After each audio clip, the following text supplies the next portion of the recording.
사실 최근에 이제 그 사건의 진실이 밝혀지지 않게 되는 경우들이 나오는 새로운 종류의 그 유형의 범죄가 있어 큰 문제가 되고 있는데요. 오늘 이제 강간 약물에 대한 이야기를 하려고 그래요. 사실 약물을 이용한 강간은 전에도 있어 왔던 일인데 최근에 이 문제가 이제 크게 이슈화된 것이 버닝썬 사건 때문이죠. 클럽 버닝썬에서 남성이 준 술을 마신 뒤 정신을 잃고 끔찍한 일을 당했다는 여성들의 증언이 이어지고 있는데요. 제가 죽겠구나라고 생각을 했거든요. 그때부터 엄청 소리 지르고 울고. 클럽에 연관된 또 다른 의혹을 보도하려고 물뽕에 당했다는 피해 호소는 점점 늘어나고 있습니다. 사실 버닝썬 사건은 여기서 너무나 많은 일들이 결부돼 있지만 그 사건을 통해서 이제 우리가 새롭게 알게 된 사실이 약물에 의한 강간 사건이 전과 약간 상황이 바뀌었다는 걸 알게 된 거예요. 거의 증거가 남지 않는 그런 강간 약물이 있는 거죠. 흔히 이제 그걸 저희가 물뽕이라고 흔히 부르고요. 이제 정확하게는 이제 GHB라고 하는데요. 네. GHB라는 약물이 있는데 이 약물 같은 경우는 무색 이제 무치고 정신을 잃고 기억을 상실하게 하는 그런 향정신성. 네네. 그렇죠. 물뽕이라고 하는 이유가 이걸 액체에 넣어서 먹게 된다고 하더라고요. 그래서 이제 물을 넣은 이제 시럽뽕, 보통 이제 술이나 이런 데 타서 이제 마시게 되는 거죠. 그래서 제가 이제 오늘 또 마지막에 가까운 또 오랜만에 봅니다 또. 그래서 오랜만에 뭐 이게 이제 바로 GHB. GHB. 그래도 탄소, 까만 건 탄소죠? 이제는 아시는군요. 이제는 서당계 3년이면 그러니까요. 까만 건 탄소. 이제 까만 건 탄소고 빨간 건 뭘까요? 산소? 네, 빨간 건 산소고 하얀 건 수소. 수소죠.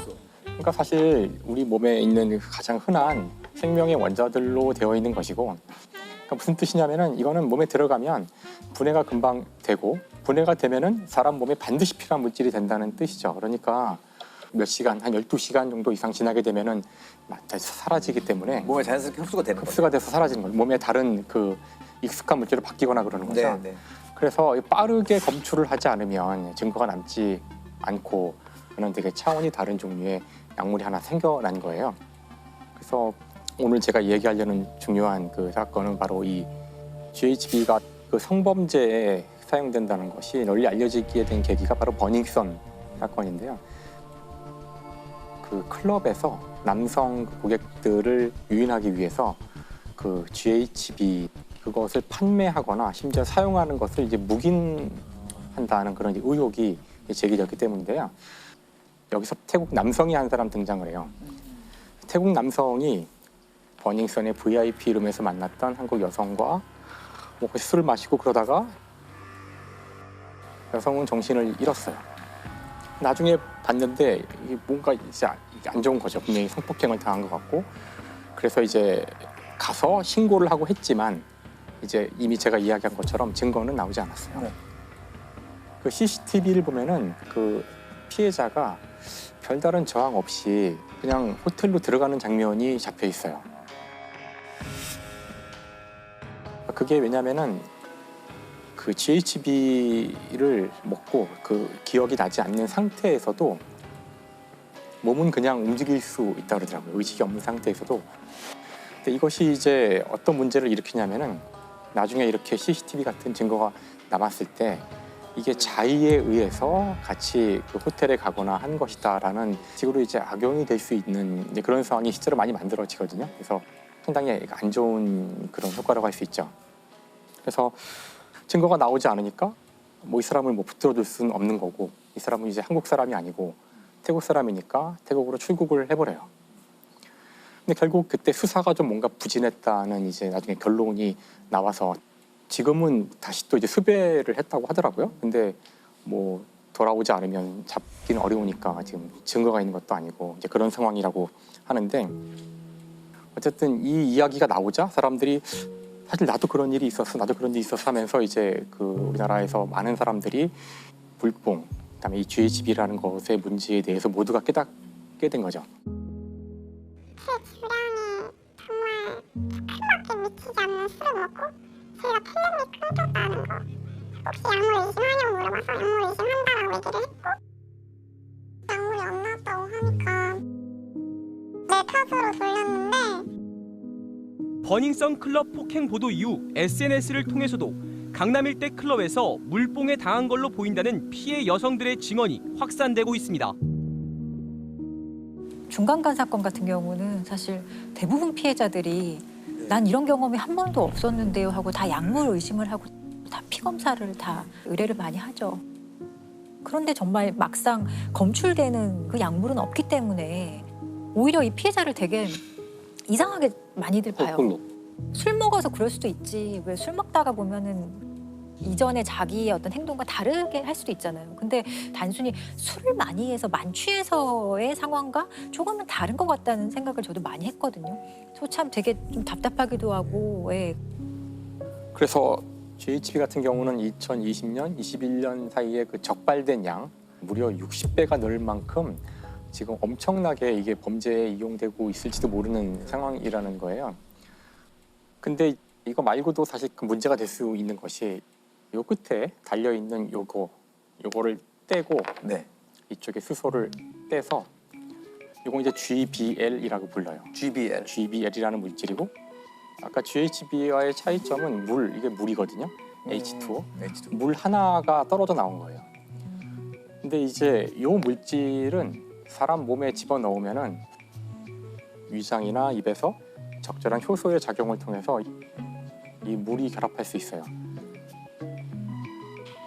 이 물이 결합하면은 금방 GHB가 되는 GHB가 거죠. 되네요. 예, 이런 원리가 있는데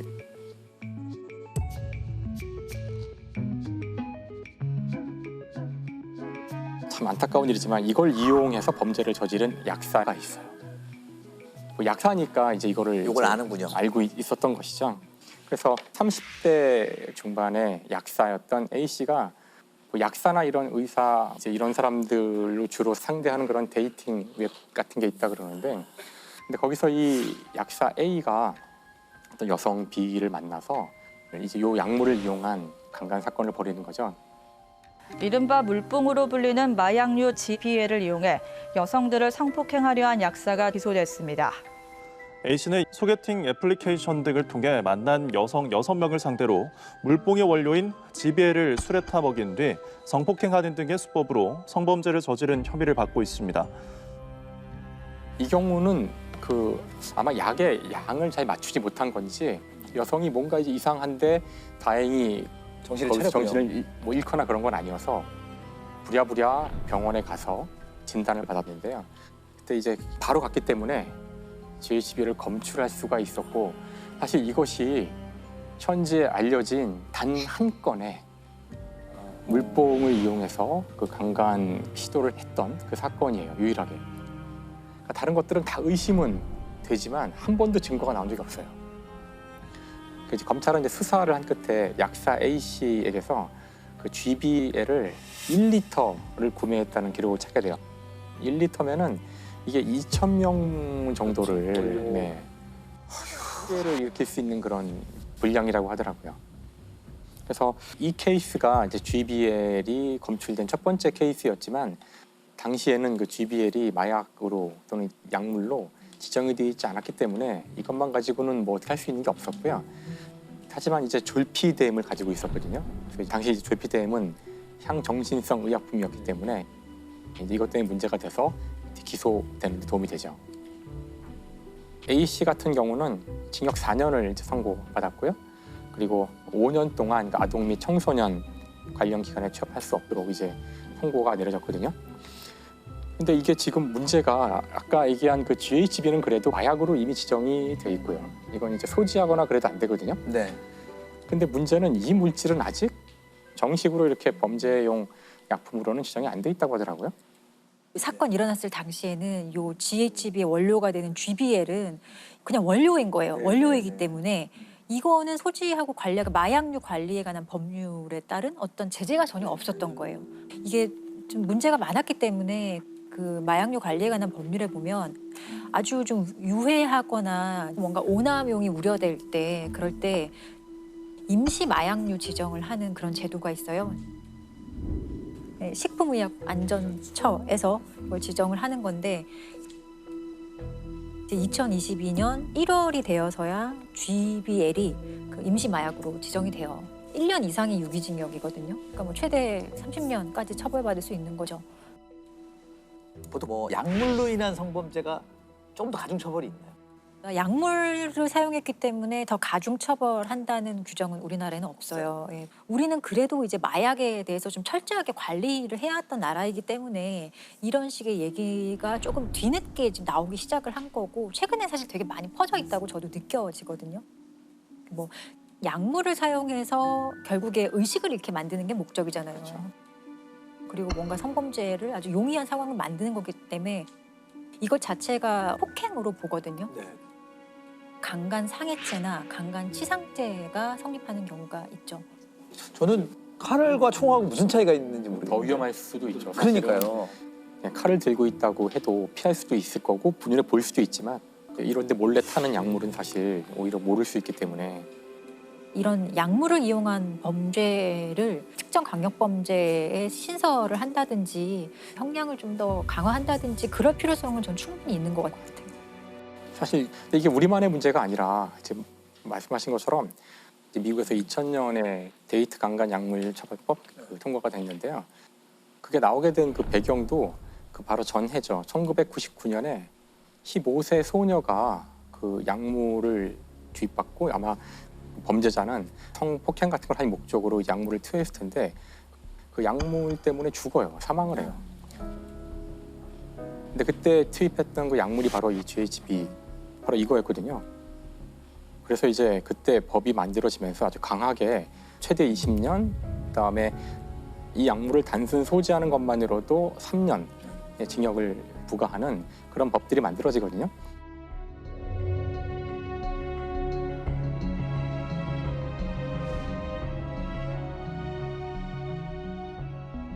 그때 이제 벌써 미국이 20년도 더 된 전의 이야기죠. 이제 우리가 이 문제를 이제 막 눈앞에 두고 있는 건데 근데 여기에 일본 같은 데는 좀 이렇게 자정적으로 제약회사들에게 이런 마약류의 성분이 있는 것들은 좀 색소를 넣어서 음료와 결합했을 때 색이 변하는 정책을 좀 이렇게 좀 많이 권유를 하고 있다고 해요. 뭐 강제적으로 시행하는 건 아닌데 그런 걸로 좀 이 최소한 어떤 뭐 물과 결합했을 때 좀 색이 바뀐다든지 그런 식으로 눈에 좀 띄게 하는 방법도 있을 것 같아요. 이게 정말 이제 안 좋은 죄인 것이 어떻게 보면 우리 사회의 근간을 흔드는 거예요. 맞아요. 사실 이제부터 사람들이 만날 때마다 저 술에 혹시 저 사람이 뭘 타지 않았을까?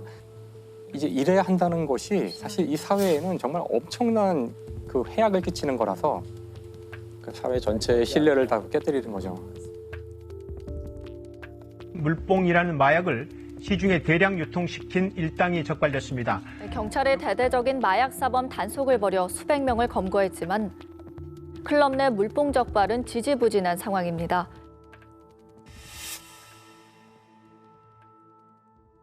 사실 이 약물을 사용해서 성폭행을 하거나 이런 성범죄를 저지르는 일은 굉장히 역사가 깊어서 아주 많은 사례들이 있었어요. 근데 이제 지금 문제가 되는 것은 그 금방 사라져서 잘 검출이 되지 않는 약물이 존재할 수 있다는 거죠.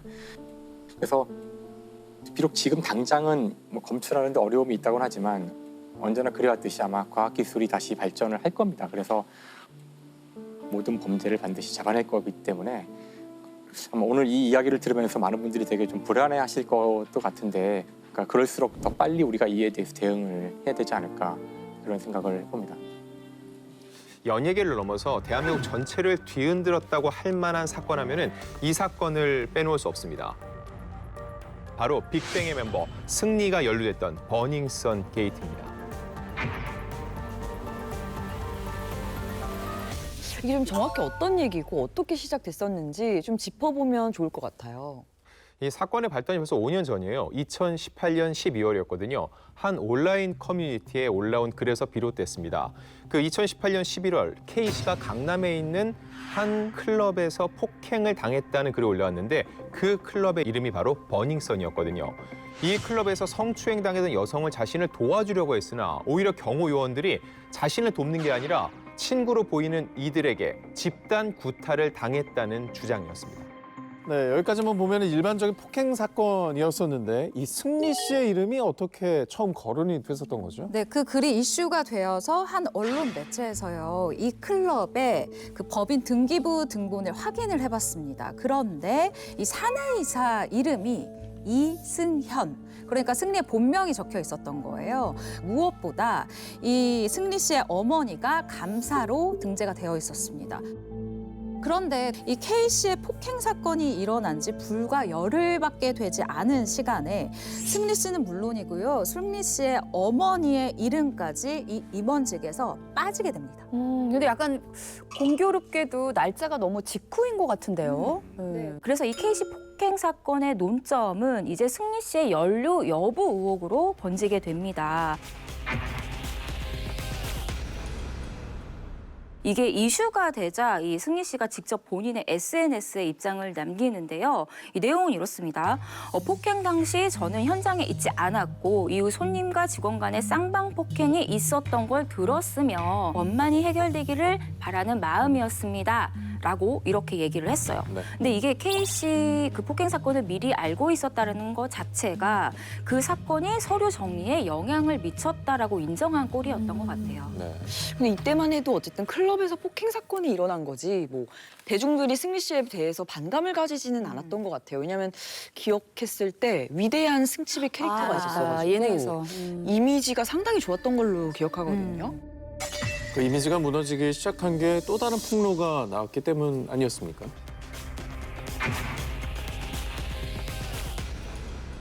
폭행 사건을 폭로했던 이 K 씨의 주장이었는데요. 그 내용을 살펴보면 클럽 버닝썬에서 불특정 다수 여성을 대상으로 소위 물뽕 또는 강간 마약이라 불리는 신종 마약 GHB를 사용한 강간이 이뤄지고 있다는 충격적인 주장을 내놓은 거죠. 근데 좀 말만 들어도 좀 약간 무시무시한데 그런 마약이 진짜 있는 건가요? 이 강간 마약이 뭔지 좀 더 자세히 설명을 해드리면은요, 무생무취예요. 누군가 나쁜 마음을 먹고 내가 마시는 물이나 술에 이걸 탔을 경우 딱 마시는 순간 마취된 것처럼 내가 정신을 잃어버리고 그 사이에 이런 성범죄 피해자가 될 수 있다는 얘기죠. 근데 이게 문제는 이 약물이 버닝썬에서 공공연하게 통했다는 건데 이 K 씨가 폭로글을 올린 바로 다음 날에 한 방송 인터뷰가 공개가 됐는데요. 버닝썬에서 일했던 직원이 말하길 이 특별 손님들, 그러니까 VIP겠죠?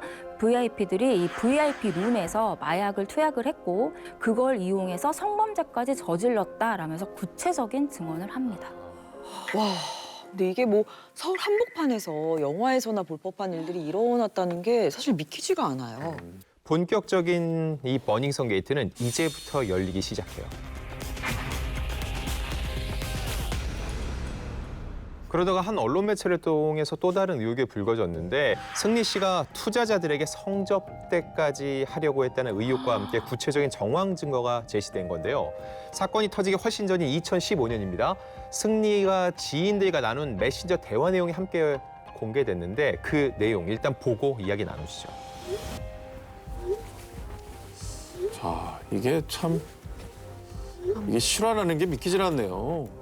네, 저 대화에 등장하는 유땡땡 씨, 그러니까 유모 씨는요, 승리 씨와 2016년 1월에 설립한 이 투자법인 유리홀딩스의 공동 대표이자 배우 박한별 씨의 남편입니다. 2015년 말에 유리홀딩스 투자 유치를 위해서 국내외 이 재력가들과 접촉하던 시기에 주고받던 바로 그 카톡 내용이었어요. 이게 어떻게 마무리됐는지 많이 궁금하실 텐데요. 지난 2월에 한 언론 매체를 통해서 판결문이 공개가 됐습니다. 승리가 이 해외 및 국내 투자자들을 대상으로 2015년 12월 초부터 2달간 성접대를 한 횟수만 무려 29차례로 명시가 돼 있고요. 이때 쓴 돈이 무려 4,300만 원에 이른다는 겁니다. 네. 시작은 단순 폭행 사건이었지만 이 마약 유통, 또 성범죄 의혹에 성매매 알선 혐의까지 추가되면서 불과 석 달 사이에 눈덩이처럼 사건의 크기가 불어나 버렸는데 승리 씨는 그 당시 입건이 됐잖아요. 이때 어떤 입장을 취했었죠? 네, 승리 씨 2019년 3월 11일 SNS를 통해서 전격 연예계 은퇴를 선언했습니다. 이 SNS에 올린 글을 일단 보면은 사회적 물의를 일으킨 사안이 너무 커 연예계 은퇴를 결심했다. 이 수사 수사 중인 사안에 있어서는 성실하게 조사를 받아 모든 의혹을 밝히겠다라고 했는데요. 이 소속사에서는 데뷔부터 함께 했던 친구인데 승리 씨와 이 전속 계약을 종료하기로 했다고 밝혔습니다. 근데 이 버닝썬 게이트에 연루된 스타가 승리 씨 말고 또 있었죠? 네, 맞습니다. 이 단체 채팅방을 디지털 포렌식으로 복구하는 과정이 있었습니다. 그런데 바로 이때 정말 의외의 인물이 이름을 올리게 됩니다. 바로 가수 정준영 씨입니다. 근데 이것도 좀 충격이었던 것 같아요. 그 정준영 씨 같은 경우는 그 서바이벌 오디션 프로그램에서 이미지가 너무 더 좋았고 노래 너무 실력도 있었고 그리고 또 그때 당시 예능도 활발하게 활동을 했던 상황이라서 더 충격을 받았던 것 같아요. 이 공개된 단체 단톡방 내용은 이게 충격적이다 못해 경악스러웠어요. 내용을 살펴보면은 정준현 씨가 어떤 여성과 성관계를 했다고 자랑하는 메시지를 남기는데 거기서 끝나는 게 아니라 그 여성과의 성관계 영상을 유포를 해요. 근데 중요한 건 몰래 찍은 불법 영상이라는 겁니다. 지금 경찰 수사에 의해서 드러난 여성은 10명 정도로 알려져 있거든요. 유포 피해를 본 여성들이요. 그런데 여기에 또다시 하나가 더 얹어진 게 두 여성이 이렇게 얘기를 한 거예요. 사실은 내가 이 정준영에게 집단 성폭행을 당했다라고 주장을 하면서요. 고소를 제기를 했습니다. 결국 이렇게 사건이 발생된 지 이틀 뒤인 2019년 3월 13일 정준현 씨가 소속사를 통해서 사과문을 남겼는데 그 내용을 살펴보면 저에 관해 거론되고 있는 내용들과 관련해 제 모든 죄를 인정합니다 라면서 사실상 모든 의혹을 본인이 인정을 했고요. 평생 반성하겠다는 입장을 냈습니다. 2019년 3월 집단 성폭행 혐의 등으로 일단 구속이 된 정준영 씨, 2020년 9월 원심 징역 5년을 확정을 했습니다. 현재 복역 중이니까요. 5개월 정도가 남은 것이죠. 근데 굉장히 충격적인데 이게 단체 채팅방이라는 거면 승리 씨랑 정준영 씨 말고도 있었다는 거잖아요. 네로라는 K-팝 그룹 멤버들이 있었어요. FT 아일랜드 전 멤버 최종훈 씨, 하이라이트의 전 멤버 용준영 씨, CN블루의 전 멤버 이종현 씨 등이 포함이 돼 있었는데 일단 최종훈 씨의 경우 불법 촬영물을 직접 촬영하고 유포한 혐의예요. 1심에서 징역 5년을 선고받았는데 2심에서는 2년 6월로 감형이 됐고 지금은 출소를 한 상태입니다. 그리고 용준현 씨와 이종현 씨는 불법 촬영물을 봤다고는 시인을 했어요. 그러면서 팀에서 탈퇴를 했지만 위법 행위를 하지 않았다는 이유로 처벌은 면했습니다. 근데 이 모든 사건의 시작은 승리 씨였잖아요. 그럼 승리 씨는 결국 판결이 어떻게 됐어요? 무려 당시 9개 혐의였습니다. 그렇기 때문에 사람들이 더욱더 일일이 알기가 힘들었을 것 같고요. 대충 말씀을 드리면요. 성매매, 알선 등 행위의 처벌에 관한 법률 위반, 특정경제범죄, 가중처벌 등에 관한 법률 위반, 상습 도박, 외국환 거래법 위반 등등 총 9개였어요. 일단 2020년 1월 30일 불구속 상태로 재판에 넘겨졌습니다. 그리고 그 같은 해 3월 입대를 합니다. 그래서 1심과 2심 모두 군사법원에서 재판을 받게 됐죠. 결국 2021년 8월 1심에서 징역 3년을 선고받았고요. 이후에 항소를 했고 2022년 1월에는 징역 1년 6개월로 감형이 됐는데 여기서 한 번 더 항소를 하지만 대법원에서는 이 2심 형량이 확정이 됐습니다. 또 하나 중요한 건 뭐냐면 이 병역법상 징역 1년 6개월 이상형을 받으면은요 군인은 자동으로 전역이 됩니다. 군대에 갈 수 있는 자격조차 박탈이 되는 거예요. 결국 군인 신분으로 원래 국군 교도소에 수감이 돼 있었는데 이후에 강제 전역 후에 민간 교도소로 옮겨졌고 현재는 이미 출소한 상태죠.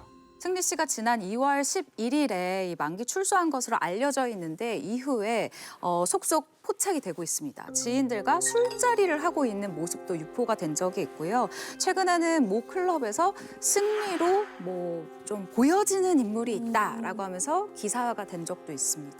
네, 굉장히 조심스럽지만 또 많은 분들이 궁금해하시기도 하는 것 같은데 그러면 승리 씨가 연예계 복귀 가능성이 있는 걸까요? 일단은 승리 씨는 복귀가 불가능하다라고 쐐기를 받고 싶고요. 본인도 이렇게 바쁘게 살고 있지 않습니까? 본인의 삶을 존중하고요. 중요한 거는 버닝썬 사건의 핵심은 수사기관과의 유착 의혹에 있었고 그리고 성범죄가 클럽에서 어떻게 일어났나 그리고 마약의 유통 과정은 어땠나 이런 게 실체가 드러나게 게 사실 거의 없어요. 그래서 이게 어떻게 되냐면 뭐 일부 연예인들의 일탈에 갇혀서 본질이 가라앉은 느낌이 들거든요. 그래서 굉장히 개인적으로는 안타까운 사건으로 뽑습니다. 저는 다른 걸 다 떠나서 버닝썬 사건은 오늘 정말 다시 들어봤는데 너무 끔찍하고 근데 연예계는 물론이고 우리 사회 전체에서 다시는 이런 일이 일어나면 안 될 것 같다는 생각이 듭니다.